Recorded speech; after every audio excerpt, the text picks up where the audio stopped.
নমস্কার বন্ধুরা, পেংলুস কিচেনে আপনাদের সকলকে স্বাগত জানাই। আমি যে রেসিপিটা আজকে তোমাদের সঙ্গে শেয়ার করব, সেটা যদি তোমাদের ভালো লেগে থাকে তাহলে অবশ্যই আমার চ্যানেলকে সাবস্ক্রাইব করতে ভুলো না। চলো, আমি আজকে যে রেসিপিটা করব তার জন্য নিয়েছি আমি এখানে চিকেন কিমা। এটা হাতে করা চিকেন কিমা।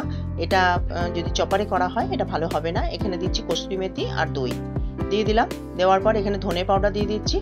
দেওয়ার পর আমি এখানে দিচ্ছি কাশ্মীরি লঙ্কার পাউডার দিয়ে দিচ্ছি। লবণ দিলাম, হলুদ দিলাম, আর এখানে আদা, রসুন আর কাঁচা লঙ্কা এগুলো আমি একটু থেতো করব, মানে গ্রেট করে দেওয়া যাবে। এখানে এইভাবেই দিতে হবে, একটু থেতো করেই দিতে হবে, এটাকে পেস্ট দিলে ভালো লাগবে না। এটা আমি ভালোভাবে মিক্স করে নিচ্ছি। এবার থেতো যে করেছি আদা, রসুন আর লঙ্কা সেটা দিয়ে দিলাম। ধনে পাতা দিয়ে দিলাম আর সামান্য পুদিনা পাতা হাত দিয়ে ছিঁড়ে আমি দিয়ে দিচ্ছি। দিয়ে ভালোভাবে মিক্স করে আমি সরিয়ে রাখবো এটা। আর এখানে সামান্য একটু লঙ্কার গুঁড়ো দিলাম ঝালের কারণে, একটা কাঁচা লঙ্কা দিয়েছি, ঝাল হবে না বলে একটু লাল লঙ্কা গুঁড়ো দিয়ে দিলাম। দিয়ে এটা সরিয়ে রাখছি হাফ অ্যান আওয়ারের জন্য। আমি একটা প্যান নিয়ে নিয়েছি, সেখানে তেল দিচ্ছি। দিয়ে আমি এখানে খুব কুচি কুচি করা পেঁয়াজ আমি ভেজে নেবো। এটা একটু লালচে লালচে করে ভাজা হবে। এখানে লবণ দিয়ে দিলাম, লবণ দিয়ে আবার আমি ভাজলাম। ভাজা হয়ে গেছে, একটু লালচে লালচে হয়ে গেছে দেখে বুঝতে পারছো। এখানে আদা রসুনের পেস্ট দিয়ে দিলাম। আদা রসুনের পেস্ট দিয়ে আমি আবারও ভালোভাবে ভেজে নেবো রস স্মেল যাওয়ার জন্য। যতক্ষণ রস স্মেল থাকবে ততক্ষণ ভালোভাবে ভেজে নেবো।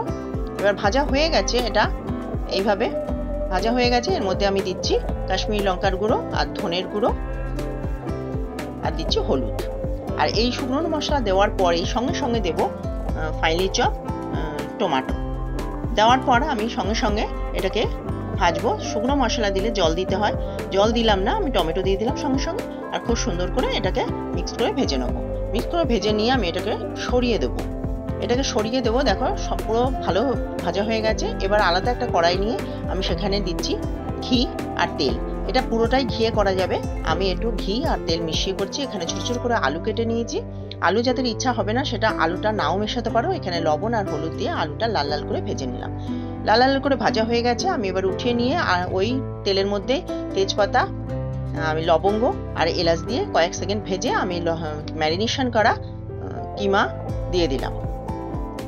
কিমাটা কিন্তু একদম কিউব কিউব করে কাটতে হবে, ছোট ছোট করে কিউব কিউব করে কাটতে হবে। এটা চপারে দিলে কিন্তু ফাইন হয়ে যাবে, এটা খেতে মোটেও ভালো লাগবে না। এইভাবে আমি ভেজে নেব।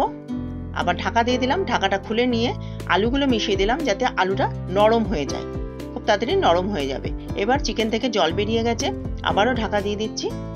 দেখো, ঢাকা খোলার পর চিকেনের জলটা পুরো চলে গেছে। এবার আমি যে মশলাটা করে রেখেছি সেই মশলাটা, টমেটো পেঁয়াজের মশলাটা, সেটা আমি মিশিয়ে দিচ্ছি। ভালোভাবে এর সঙ্গে মিশিয়ে আবারও কিছুক্ষণ আমি ভেজে নেব। খুব ভালো করে এটাকে ভেজে নিতে হবে। আলুগুলোর মধ্যে মশলা বেশ ভালোভাবে ঢুকবে। আলুগুলো কিন্তু খেতে খুব দুর্দান্ত লাগবে। এখানে আমি ম্যারিনেশন করা বোল ধুয়ে জল দিয়ে দিলাম। জলটা দিয়ে আবারও আমি কিছুক্ষণ কুক করে নেব। আর এখানে দিচ্ছি ধনে পাতার স্টেম। ধনে পাতার পাতার থেকেও সুন্দর ফ্লেভার, যার জন্য ধনে পাতার স্টেমটা দিতে ভুলবে না।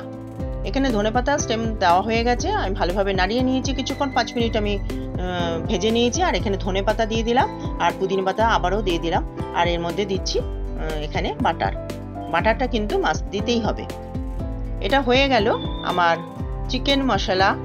চিকেন কিমা মশলা হয়ে গেল। তোমাদের যদি এই রেসিপিটা ভালো লেগে থাকে তাহলে লাইক করো, শেয়ার করো আর আমার চ্যানেলকে সাবস্ক্রাইব করতে